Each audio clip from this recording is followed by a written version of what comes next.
stable because this has two anti-interactions. So this, while it's the exact conformer, is also the most stable conformer. Okay? For this guy, though, I'm going to need to rotate it to get to the most stable conformer. Because at current, there is one anti-interaction and three gauge. 1, 2, 3 gauge. And I need to maximize my number of antis. So I need 2 anti and 2 gauge. If you wrote them all out, that's what you'd see. So while this is the exact, the most stable is going to be some rotation thereof. So this here is going to be this one here. And this now is your most stable conformer of molecule B. Okay? So the question of which one of these isomers, molecule A or molecule is more stable, the answer is truthfully molecule A. Because molecule A has one anti-interaction that's between your two biggest groups, right? Your two biggest groups, which are your isopropyl and your ethyl.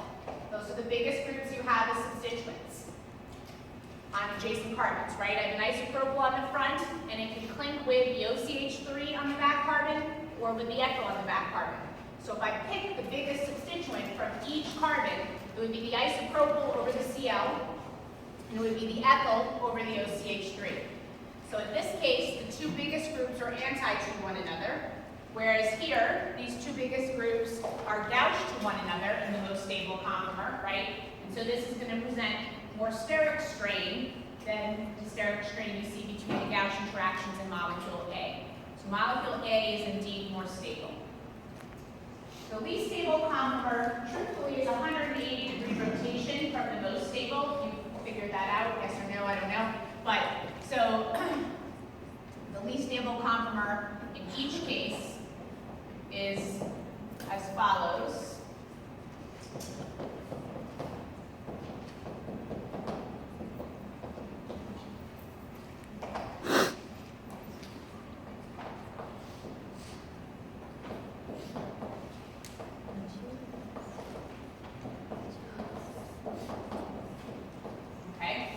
So this is my least stable conformer of each molecule.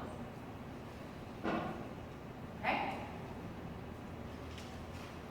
All right, good. So yesterday we were talking about different ways that we can look at this molecule. So this is the molecule, I don't know if it's exactly the molecule on board, but we'll make the molecule on board. Hold on just a second. Let me work that out.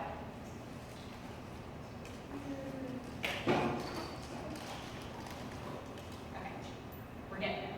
So I'm going to make molecule A here.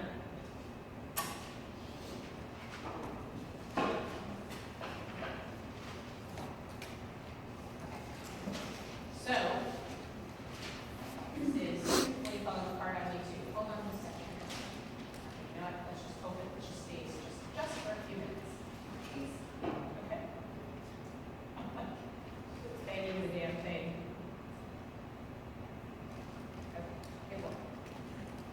Anyone ever see the movie Grease?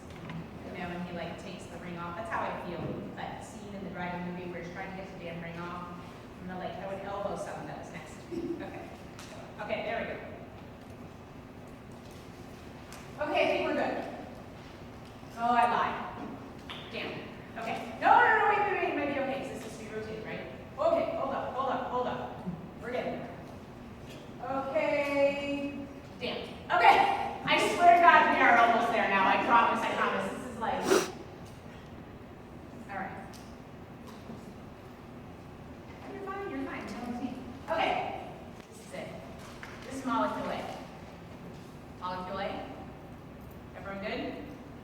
So, this is an ethyl, up, bond across, an isopropyl down. I ran out of yellow. I can take it off this guy over here, but I'm just going to put it back on, so I'm not going to do that. On this left carbon, you have the OCH3 coming towards you, and a hydrogen going away. And on the right carbon, you have a hydrogen coming towards you and a Cl going away. So this is the side view, right, the dash wedge. And we were just drawing Newman projections down the C3-C4 bond, which is this bond here, right? Okay, so we were looking at it end-on from this side. So we were just drawing Newman projections like this. We could have drawn Newman projections like this, but you knew to draw them from this direction because when we say C3, C4, front carbon, right? So we have a dash wedge, that's the side view. We have an end-on view, okay? The last view that you can take with these models, or with molecule in general, the last perspective is called a Fisher projection. And that would be a top-down or a bottom-up, okay? So that would be, right, so you can come from the side, you can come from the ends, or you can come from the top or the bottom, okay? And those would be called Fisher projections. Now, the problem with Fisher projections is there's a lot of idiosyncrasies to the diagram, okay? So, if I were to say, look at this from the top or the bottom, okay? Let's just choose the top. So I'm going to turn it for you, so you're viewing it from the top. So this is your side-on view, dash wedge. I can turn it so you're viewing it from the top. It would be like you flying over, like Superman, flying over and looking at it, right? You can look at it like this. That would be flying over such that your head was over here. Or you can look at it like this, okay? That would be flying over so that your head was over here, right? Where I'm twiddling my fingers here, all right? So there's two ways you can look at the top. Does everyone understand what I mean? With whichever part is going to be front. Now here's the idiosyncrasy. When I turn it, and I'm just going to turn it randomly so you look at it from the top, we're going to say you're flying over and your head is over here, okay? So this is the top. The Fisher projection has an additional requirement, okay? You can never, ever, ever have the vertical row of substituents. None of them can be coming towards you. They either have to be in the plane or going away from you. So this has to be rotated, basically, I'm going to rotate it 180 degrees. Do you see what I mean? It can never, ever be drawn such that you start from a staggered conformer. A Fisher projection only matches to eclipsed conformers. Now, I can take any eclipse structure and it would be fine. So watch. I'm going to take this guy, I'm going to eclipse it, and now we're going to do a Fisher. This is okay because this vertical line has two carbons that are in the plane, a group that's going back, a group that's going back on the top and on the bottom. This is allowed.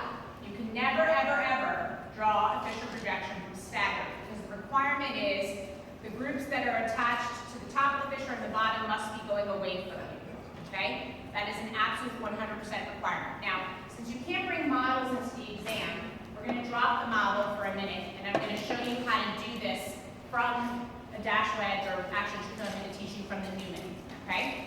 We're going to teach you how to take a Newman projection and diagrammatically change it into a Fisher projection, okay? Now, I can only draw these, again, for staggered conformers. So I'll do that for both of the staggered conformers that we have on the board here today, okay? So we'll do one, and then we'll recoup and do the other. Now, to draw a Fisher diagram, I start from this diagrammatic setup. This diagrammatic setup is like this. Well, truthfully, it's like this, okay? Where this is equivalent to, and this is not how we draw it, this is like our imaginary land. This is equivalent to this sort of setup, okay? Where this central bond is in the plane of the page, hence it's a solid line. What's coming off the top here, which is a carbon, this is a carbon, this is a carbon. What's coming off the top carbon is substituent on the vertical positioning. That would be going away from you, as I've been showing you, right? And on the horizontal positioning. But each of these are coming towards you. You can look right at the diagram or the model that we have, right? In order to do a Fisher projection, this substituent on the top has to go away from you, and on the horizontal line, these substituents are always coming towards you. And it's the same for the bottom as well. So you have to remember that this is what the diagram looks like. This bow tie, with the dashes and the wedges, that is never given to you. It is always given to you as a diagram like this. So I know that this is in the plane of the page, these are coming toward me, and these are going away from me. I know that. Okay, so you've got to recall that in the diagram. Is everyone with me? Okay. Yep, so I'm saying that this stereo information, the information, the three-dimensionality of the diagram is never put into the diagram. It's inferred, you have to know it. You have to know what the diagrammatic constraints are. On these horizontal lines, anything off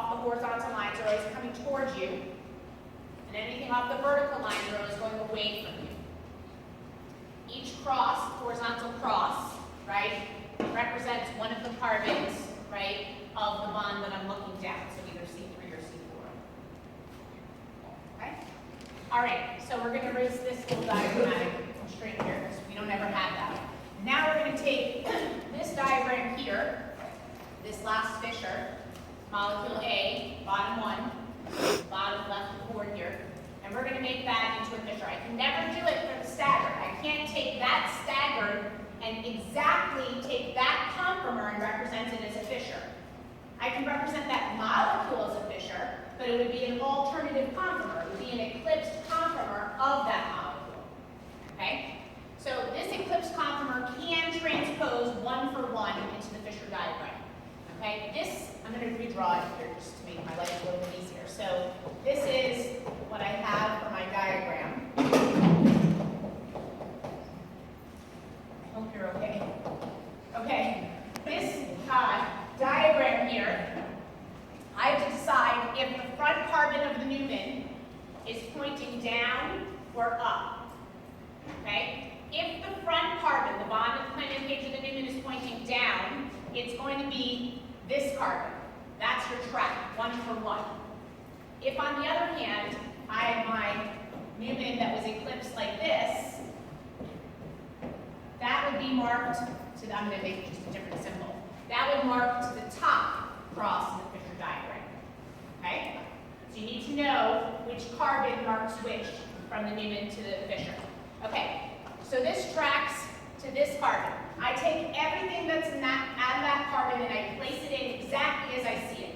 Okay, the isopropyl is coming down. So I have an isopropyl coming down. To the left, I have a hydrogen. To the right, I have a Cl.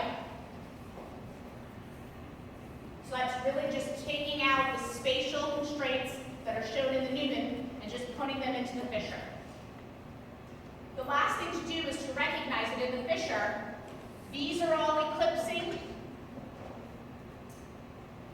These are all eclipsing. And truthfully, these last two positions are eclipsing, right? Because they're both pointing back. So these are eclipsing, and these are eclipsing. So I take out their eclipsing interactions from my Newman, and I put them into the diagram. What is eclipsing with the hydrogen on the front carbon? Well, the hydrogen on the back carbon, so that goes here. What's eclipsing with the Cl on the front carbon? The OCH3 on the back carbon, so I put that guy here. What's eclipsing with the isopropyl on the front carbon? The ethyl on the back carbon. Okay? So now, this is an exact, one of a few, exact representations for a Fisher diagram that's representing this exact conformer. Because this conformer, this eclipsed conformer is saying my two hydrogens are eclipsing. That's what my Fisher diagram shows. My OCH3 and Cl are eclipsing. That's what my diagram shows. My isopropyl and my ethyl are eclipsing. When they're top and bottom, they're eclipsing. So I've taken all the eclipsing interactions and just put them into a different diagram. We call this a Fisher projection. Okay? And Fisher is spelled with a C, just in case you need to know. Fisher, one of the classic chemical companies. Do they still have VWR? They do. So I still remember being in grad school and going to the VWR. Sometimes the chemical companies come and they like show you all their equipment and you can go and they've got all this out. And sometimes they have goodies they give away. A lot of times it's food, but let's see, when was I in grad school? I gotta think about this. Hold on, 45. So this must have been like 1995-ish, 1995. So a long time ago, right? I went to this VWR thing and I got a t-shirt. My husband, of course, well, he wasn't my husband at that point. Very close, but not quite. Took the t-shirt, and I want to tell you, he's been running in that t-shirt for 20-something years. Isn't that crazy? It still goes through our laundry. That is the longest lasting t-shirt I have ever seen. Isn't that crazy?